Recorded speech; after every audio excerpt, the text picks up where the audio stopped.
ito na yung ultimate love na ibigay ng Panginoon sa atin. Sister Remy, na sa ito na yung pinaka yung ultimate na ibinigay, ipinakita ng Panginoon ng pagmamahal niya sa kanyang mga anak. Isipin po natin na hindi man tayo kamahal-mahal, hindi tayo ganun pero lahat, walang pinili ang Panginoon. Ibinigay niya ang buhay niya. Sino kaya sa atin dito, kahit siguro tayo na tao, bibigay ba natin yung buhay natin para sa iba? Kahit siguro sa asawa.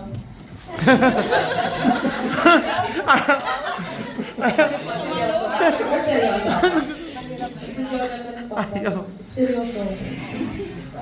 Mahirap pero yung ginawa ng Panginoon sa atin to save us from our sin. Kaya talagang grabe yung pag-ibig ng Panginoon sa atin. Na dapat, binigay na niya, so ang gagawin natin is, tanggapin siya, mag-repent tayo, at lakaran yung lalakaran niya. Amen. Sister Remy, sana makabalik po kayo sa susunod. Sino pa mag-share? Ako, mag-share lang ako. Isang testimony sa akin to ni Lord.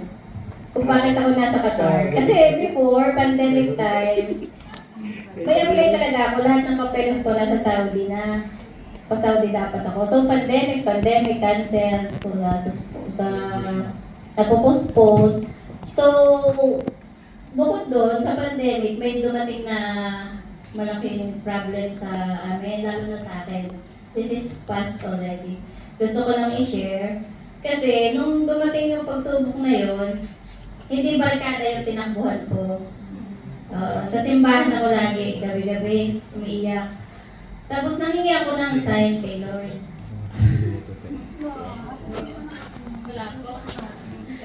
Lahat ng sign hiningi ko, tapos nag-pray ako. Sabi ko, Lord, bigyan niya lang ako ng matatag na work para makapag-provide sa akin. So ito pala yung answer ni Lord sa akin, yung Qatar. 1 week lang umikot. Tapos tinawag ako ng tiyuhin ko na mag-apply ka daw doon, sabi ni Ate Larsen. Sabi ko, sige po, kinuha ko lahat yung papeles ko. So 1 month lang umikot yung process. Ayun, tinawagan ako, nandito ako ngayon. Ito yung answer, na-realize ko to nung iniisip ko kung ano yung i-share ko. Kasi yung hiningi ko is katatagan ng work. Kaya para ako nasa abroad kasi Lord answered my prayer. Amen. So ayun, kaya napakabuti ni Lord na binigyan niya ako ng lakas. Tapos alam ko lahat ng naranasan ko ngayon is yung kalakasan na binigyan na sa akin ni Lord. Yun. Tapos binigyan na lang ako ng bonus na si Christopher.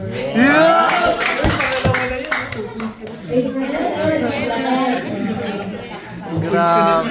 Praise God po sa mga testimony, no? Sa word talaga. Kasi, si Sister Remy talagang pag nakilala natin ang Panginoon, kakaiba yung kaya niya Grabe. Sige po, bago tayo mag-officially close, next week, i-plan na natin yung next na gagawin natin. Since okay pa yung weather, siguro mag-meet na lang tayo, outdoor fellowship na lang tayo. Sa Watramo o mag-beach naman tayo para makabanding din natin si Sister Remy. Social. Masalita na din siya. Laki budget. Oo, mag-pray. Closing prayer tayo. Then after nun, we have food po out there. Wow. Makapag-fellowship din tayo sa Masarap po yung doon natin. Amen, let's pray. Hallelujah, Father God, thank you so much, Lord, for tonight. Salamat po, Lord, sa bawat isa na nandito. Salamat, Lord, sa salita mo, Panginoon, that gives life and strength, O God, to everyone, Lord. Patuloy niyo po kami baguhin, Panginoon, at makilala ka pa po namin ang loob sa Lord. Thank you for everything. This is all we pray. Salamat po sa aming invite. Kayo po ang patuloy mag-reveal ng sarili mo sa kanya. We praise you and we glorify you in Jesus' name. Amen!